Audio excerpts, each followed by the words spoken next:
Hello everyone, my name is Zenitsu, and I'm back with another Digimon deck profile video. So today I'm going to be taking a look at BT07, and BT07 offers us lots of new and powerful cards to build some new and exciting decks with and upgrade and iterate on some current and existing decks. Today I'm going to be taking a look at the Blue Hybrids deck. So the Blue Hybrids deck is a very expansive deck with lots of different ways that you could play it. Most of the time you're going to see the same core or shell that you could expand into multiple different directions depending on the types of cards that you're going to be supporting with it. But I do think Blue Hybrids is going to be one of the more stronger decks just because it's a little bit different than some of the other Hybrids decks where it actually is trying to reuse some of your hybrids and just play with very powerful cards and be a very aggressive deck while trying to shut out the opponent from a lot of their actions. So without further ado, onto the deck profile. Starting off with the Digitamas, I'm going to be running 4 copies of Upamon. So Upamon is still just one of the best, if not the best, generic blue Digitama that we have.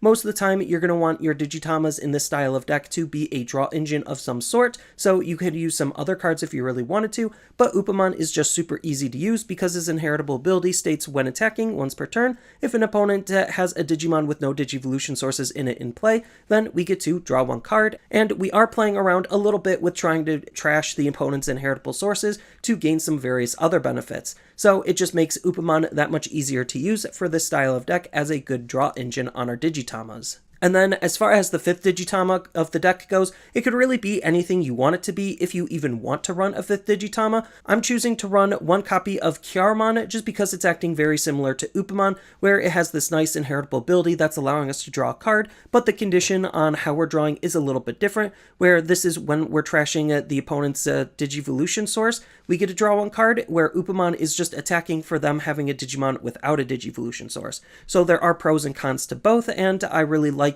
both and think that both fit well with what the deck is trying to do.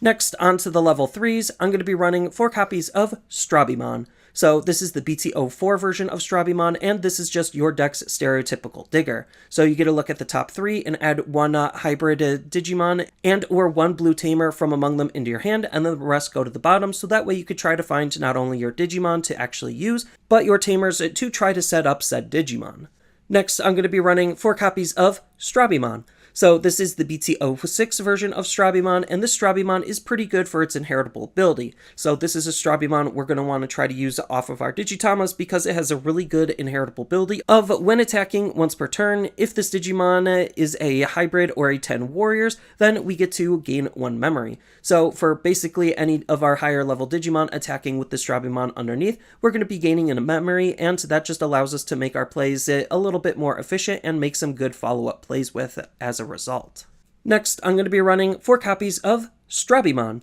So this is the brand new BT07 version of Strabimon, and this Strabimon is kind of combining the best of both worlds, where it's a card that you want to hard play, but if you don't want to hard play it, then he has a good inheritable that you could use off of your Digitamas to Digivolve into. So there's tons of flexibility on how we could use this card, making him pretty decent. But his on-play ability for actually utilizing his on-play ability and hard slamming the card is pretty good because it's another digging type card, where we get to reveal the top 4 cards of our deck and add 1 Digimon with hybrid in its traits, Susanomon or Koji from among them into our hand, and then the rest go to the bottom. So it is, in quotation marks, the worst digger in the deck, but it's still digging and still trying to add cards back into our hand, so that way we could try to keep our hand size as decent as we possibly can. So that's already looking to be pretty good, and its inheritable ability is also pretty decent because it's an on-delete ability where we get to play 1 Koji from our hand for free, allowing us to try to alternatively play our tamers, so that way we don't necessarily have to rely on hard playing our tamers all of the time,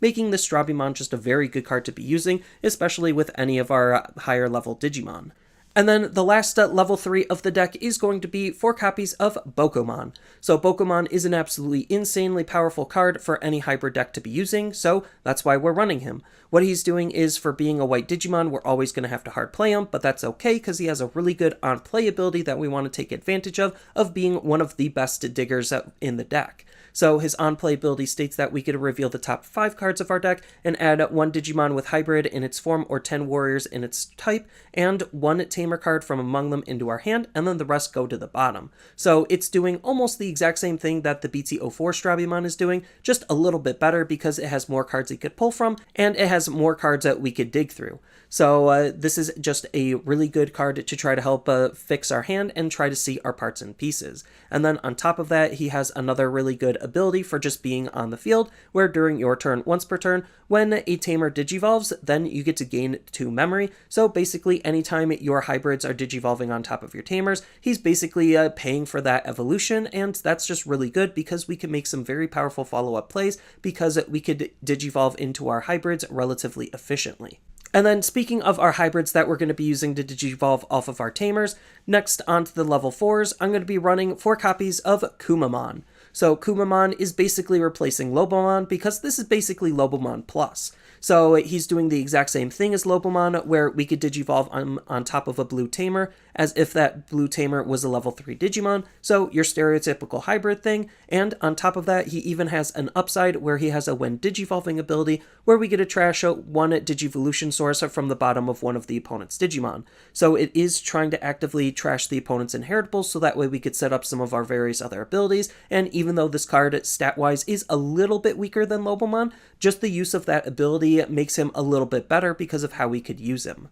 And then the last level 4 of the deck is going to be 4 copies of Korikakumon. So Korikakumon is an absolutely insane hybrid for this deck to be playing around with because, well, we have lots of ways to digivolve him, so that already gives him lots of utility, on top of him having a really strong ability. So the different ways that we can digivolve him are, we could digivolve him for 3 off of a level 3, for 1 off of a level 4, or for 2 off of a Tamer. So just that flexibility gives us different ways to use the card depending on what situation arises and what we need to do with him. And then on top of that, his when digivolving ability states that if a card with hybrid in its traits or Tommy is in this Digimon's Digivolution source, which basically almost every card he could digivolve on top of it is going to allow us to use this ability, then one of the opponent's Digimon with no Digivolution sources can't attack or block until the end of the turn. So this is kind of why we don't necessarily need to run a whole lot of defense because, well, we're taking away the opponent's offense, and the fact that we could reuse this card in various different ways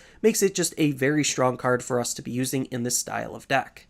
Next, onto the level 5s, I'm going to be running only 4 copies of Beowulfmon. So Beowulfmon is another very powerful hybrid for this deck to be playing around with, and is kind of needed because we do run a little bit lower on the mid-stage Digimon, so having Beowulfmon to try to reuse our level 4s is really, really good. So what this card is doing is that he has an alternative Digivolution cost, where when one of our Digimon with a Tamer card in its Digivolution source digivolves into this card from our hand, then we get to reduce it by 2. So if we used our Tamers to digivolve into our level 4s, then this card will only cost 1 to digivolve, otherwise he's going to cost 3, which isn't necessarily that bad, it's just average, but we do want the efficiency on digivolving him for 1. So his when attacking ability that we're trying to take advantage of allows us to return 1 Digimon with hybrid in its form from his Digivolution source back into our hand, and then we get to bounce one of the opponent's level 4 or lower Digimon as a result. So not only is he allowing us to try to reuse our Digimon that are going to be underneath him, but he's even trying to remove some of the opponent's Digimon off the field so that way he or our other cards could safely aggress when they're not under the stun effects of what Korikakumon is trying to do. So this is just another very powerful card for the deck to be playing just because of that ability. And then the only level 6 of the deck that I'm going to be running is going to be 4 copies of MagnaGarurumon. So MagnaGarurumon is another way for us to try to reuse some of our Digimon because he has this very powerful when digivolving and when attacking ability where once per turn we get to return 1 Digimon with hybrid in its traits from this Digimon's Digivolution source back to our hand to return one of the opponent's Digimon of the same level of the Digimon that we returned, and we get to trash all of their Digivolution sources because, well, we're removing the card off of the field. So this is, again, another card to try to reuse our mid to low level Digimon, so that way we could gain additional value off of them. And on top of that, he has his own benefit for doing so with his secondary ability, where during your turn once per turn, when an effect adds a card back to our hand, so whether we're using his effect to just add it back, or if we're using another effect to try to draw a card, then we get to unsuspend one of our Digimon. So this doesn't necessarily have to be MagnaGarurumon if you don't want it to be. MagnaGarurumon is just the more obvious pick, but the fact that we could still unsuspend our Digimon is just very, very powerful because we have other cards in combination with this card that we could try to use and reuse some of their abilities with. And then the last Digimon of the deck is going to be 2 copies of Susanomon. So Susanomon is probably the best Digimon that we have to unsuspend if we could get him on the field and if we could get MagnaGarurumon on the field and not be able to pass the turn. So what Susanomon is doing that's making him so powerful is the fact that he has security attack +2. So naturally, he's just going to be able to hit for 3 of the opponent's security, which is a lot all at once, all on one Digimon. And then on top of that, he has your stereotypical level 7 ability of adding some form of removal, where his removal is a when Digivolving ability, we get to delete one of the opponent's Digimon just to try to get rid of it and get it off the field, which is pretty decent. But alternatively, we could use this card in various different ways because, yes, he does have a Rainbow Evolution of 7, so we could Digivolve him on top of any of our level 6s, or we could even think about using him on top of our Tamers to gain some additional value there just to make it even harder for the opponent to interact and respond to our Susanomon. So we could Digivolve into this card from our hand on top of one of our Tamers as if that Tamer was a level 6 Digimon by placing 10 Tamers and or hybrid cards from our hand or trash to the bottom of our deck in any order. So it's not going to be very hard to set up this ability because we have lots of ways of drawing and we have lots of ways of trying to fill up our trash with our Tamers. So this is going to be a very good card to not only use just on top of our level 6 if we really feel like doing that, but alternatively off of our Tamers to really surprise the opponent with a good level 7. Next, on to the options, I'm going to be running 3 copies of Howling Memory Boost. So Howling Memory Boost is another really powerful card for the deck because it's trying to interact with the opponent's Digimon for not only getting rid of their inheritable sources, but them not having any inheritable sources. So its main ability states that we get to trash 2 Digivolution sources from the bottom of one of the opponent's Digimon, which is already pretty good because we don't want them to have any, so that way we could try to trigger Korikakumon's ability. But on top of that, it also has another upside, where then one of the opponent's Digimon with no Digivolution sources can't attack or block until the end of the opponent's next turn, and then we get to place this card into the battle area to use for its delay ability to gain 2 memory at a later turn. So this is just more instances of trying to stunlock the opponent's Digimon, so that way they can't really utilize their Digimon for much of anything because it won't be able to attack or block, making it just a very good card in combination with what the deck is already trying to do. And then the last option of the deck is going to be 1 copy of Ice Wall because, well, it's Ice Wall. This card is absolutely insanely strong, and it was so strong, well, it got limited to 1. So what this card is doing for the low cost of 1 is it has the main ability where all of the opponent's Digimon gain the ability where when they attack it, you lose 2 memory. So it's essentially taxing the opponent's Digimon from attacking and really de-incentivizing the opponent from wanting to attack the turn they're under Ice Wall. And then it has the security ability of gaining 2 memory, so even in the security, it's still a pretty obnoxious card because it could take away 2 of the opponent's memory during their turn. So it's just a very strong card overall to run, and there's no real downside to running this card. Next, onto the Tamers, I'm going to be running 3 copies of Davis. So Davis is going to be the deck's dedicated memory fixing tamer, so if our memory is ever less than 3, he'll just hard set it to 3, and that's pretty good because it allows us to try to make our plays as efficient as we possibly can. And then on top of that, he has a really good on-play ability where we get to reveal the top 3 cards of our deck and add 1 blue and 1 green Digimon from among them into our hand, and then the rest go to the bottom. Well, we're not running any green Digimon, but that's okay because we're just trying to search out our blue Digimon to try to add some extra consistency to what the deck is trying to do on top of all of the other consistency tools that we have in the deck. Next, I'm going to be running 2 copies of Sora and Joe. So Sora and Joe is just another absolutely insanely strong tamer for what this deck is trying to do. So it has the nice ability where at the start of your turn, if the opponent has a Digimon with no Digivolution sources in it in play, then we get to gain 2 memory. So again, we are seldomly attacking the opponent's inheritable sources, trying to get rid of it to stunlock their Digimon, and Sora and Joe is going to be rewarding us with some additional memory for them not having any inheritable sources on their Digimon. And then on top of that, it has its own built-in way to try to attack the opponent's inheritable sources, where when you attack with a blue Digimon, you get to suspend this tamer to trash up to 2 of the opponent's Digivolution sources from the bottom of one of their Digimon. So this is just a very powerful card to also try to continuously try to get rid of the opponent's inheritable sources with. Next, I'm going to be running 3 copies of Tommy. So Tommy is another absolutely insane tamer for this deck to be playing around with because of how strong Tommy's ability is. So he is a tamer that actually has an inheritable ability, so his security ability to play him for free was shoved on the top of the card, so that way they could actually give him an inheritable. And his inheritable ability is actually really, really powerful because it's a when attacking inheritable or once per turn until the end of the opponent's next turn, one of the opponent's Digimon with no Digivolution sources in it can't attack or block. So it's just another way at trying to stunlock the opponent's Digimon from really trying to do anything outside of use its native abilities, if it can even use any of them.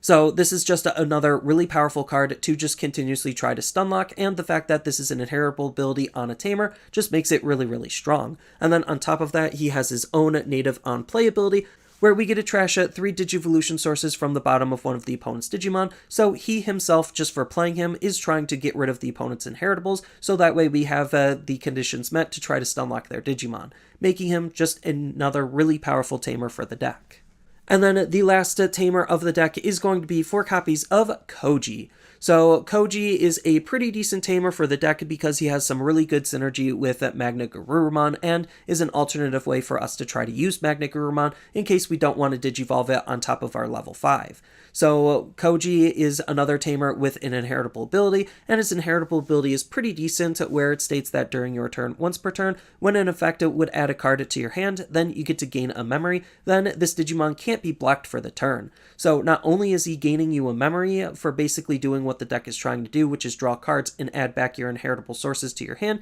to reuse them later, but he's also making your Digimon unblockable, so if they have a blocker that we didn't stunlock, then it just doesn't matter. So he's another really good card to be playing around with for just that inheritable ability, but as I stated, this card is a really good card to synergize with MagnaGarurumon because of his main ability, where once per turn we get to place 5 cards with hybrid in their traits from our hand underneath this tamer in any order to Digivolve this Digimon into a MagnaGarurumon from our hand for its Digivolution cost, as if this tamer was a blue level 5 Digimon. So that's a lot to take in, but essentially you're just putting 5 cards underneath him from your hand to basically Digivolve into MagnaGarurumon. So it's just an alternative way to be able to Digivolve into your level 6, making him just another really good card for the deck to be using, just because of that ability. Now, you do have to note that with this ability, you can't just blanket put the 5 cards underneath and not Digivolve. That's the cost to Digivolve, is putting the 5 cards underneath, but it's still a pretty good card to use just because, well, it's an easy way to get into our level 6. And then, as I stated, there's just a ton of other cards that you could run inside of the deck to really customize it and change it and make it your own, just because, well, blue hybrids is one of the more expansive colors for hybrids to be using, just because not only do they have the old hybrids from BT04, but they have the new hybrids from BT06, they even have level 3 hybrids, which a lot of hybrid-based decks don't necessarily have, and they have 2 different sets of hybrids to use from BT07, so it is just one of the more expansive hybrid-based colors. But as far as alternative cards you could run some anti-meta cards in your level 3 slots like Madoki Betamon and Syakomon to try to turn off and limit some of the opponent's actions. Then we also have Nemon as an alternative way to try to play some of our tamers with inheritable abilities, and even without inheritable abilities, making him a pretty decent card to use for just any tamer and hybrid-based deck. Then we do have the old Lobomon if you wanted to run the old Lomomon, just because, well, he's a hybrid and he's still pretty good. Just being able to Digivolve off of our tamers is already something we want to do and take advantage of. And then we even have the old BT04 KendoGarurumon because, again, it's another really decent hybrid with a pretty good when attacking ability to try to bounce the opponent's level 3 Digimon. And then on top of that, we even have the new KendoGarurumon that's acting very similar to the Korikakumon in terms of different ways on how we could Digivolve into this card, and this card is another very aggressive level 4 for us to use, just because he could gain the jamming ability for us just Digivolving him on top of our Tamers or Koji, which is something we're already doing. Then on top of that, we even have some other really decent level 5s that you could think about playing around with in the deck. So we do have the old Beowulfmon for, again, more jamming, support, and synergy if you want to take the deck a little bit more into that direction. And if we use him on top of our Tamers or Hybrids, then the opponent's not going to be able to attack into him, limiting how they can try to get rid of this card off of the field. Otherwise, he's just going to accrue extra value just because he's going to have a very easy time sticking around. And then as something a little bit more spicy, you could even think about running Dipenmon, just because this is another really good level 5 for the deck to use, just to try to draw some additional cards, and to try to turn off some of the opponent's ability to try to attack. Then we even have the Ancient package that we could think about playing with the promo Lobomon to try to make playing our Ancient Garurumon a little bit more efficient. And speaking of Ancient Garurumon, we also have an Ancient Garurumon, and we could build the deck to incorporate Ancient Garurumon because, again, Ancient Garurumon is another card that's supporting and synergizing with hybrids very nicely. So his when attacking ability allows us to unsuspend up to 2 Digimon with Garurumon in its name or hybrid in their forms, so almost everything in the deck. And on top of that, his on delete ability allows us to play a blue level 4 or lower hybrid from our hand for free, which is pretty good because we have lots of good odd play effects for our level 3s, and we have some really good level 4s that we just want to try to get onto the field, so that way we could try to use in alternative ways. So this is just another very powerful card to use for the deck. Note there is another blue Ancient, but that card isn't very good, so it's not necessarily worth running, but it is a card to think about nonetheless. And then we do have some other really decent cards to think about running. We do have Starlight Velocity as basically a mini version of Kaisernail, except it's specifically targeting Tamers and hybrids, so that's pretty decent, on top of the fact that in our security it allows us to play our Koji, which is something we're already trying to play with. Then we have a Blue Memory Boost to add some extra consistency into the deck and gain some additional memory as well. And speaking of gaining additional memory, we even have Hammer Spark as just, well, one of the easiest and best ways on just blanketly gaining some additional memory to make some very powerful plays happen. Then on top of that, we do have a slew of different option cards that we could use defensively to try to interact with the opponent's Digimon by bouncing them or tucking them. So we do have cards like Rattlestar, Cocytus Breath, Absolute Zero, V-Wing Blade, and so on and so forth. And then we could even think about running win rate 60% because this card is absolutely insane. It's very easy for this type of deck to draw lots of cards, so even though it is a, in quotation marks, -1, it's not necessarily that bad of a -1 because it allows us to try to gain some additional tempo and value because of that. And this card is really good in combination with Susanomon because, well, it doesn't necessarily matter whether the card is from our hand or our trash in order to use Susanomon. And then if you do just want a cheap alternative tamer to run, then you could even think about running the starter deck Matt, just because, well, he's a 2-costed blue tamer to just use generically to sit on the field to try to accrue some value, or if you just want him as a cheap tamer to hard play to get up into our hybrids, then we're more than welcome to take that line of play as well. So, like I stated, there's just a ton of different things that you could do with this deck, and a lot of different approaches that you could take depending on what you want to support and what you want to play. But for the most part, this is just my interpretation of what I think a blue hybrid deck is going to be playing around with. It's a pretty powerful and interesting deck just because we have easy ways of attacking the opponent's inheritable sources, and then we have lots of ways of stunlocking their Digimon to make them useless, and we even have ways to try to recycle and reuse our mid to low level Digimon, so that way we can keep using those abilities again and again to not only just stop the opponent's offense, but to also stop their defense. And we have some pretty good game enders in the form of our level 6s and our level 7s. So I think this is going to be one of the more powerful decks to come out of BT07, and there is just, like I mentioned, lots of different ways that you could play it, so that way you could tech it for various different metas depending on the meta that you're coming up against. So that's all I really have for this video. As always, feel free to tell me your thoughts down in the comments below, and down in the description below are a couple of different ways you could support me and the channel. So I do have a TCG Player affiliate link, so when you use that link to buy cards off of TCG Player, then some of that money will go to supporting me and the channel. I also do make and sell playmats over on Overcard Gamers on Facebook, so when you buy a playmat with my design, then some of that money will also go to help supporting me and the channel. And on top of all of that, I do have a Twitch account over on twitch.tv/Zenitsu, so giving me a follow and a subscription also helps support me there, and I do play Digimon on top of various other games on that platform as well.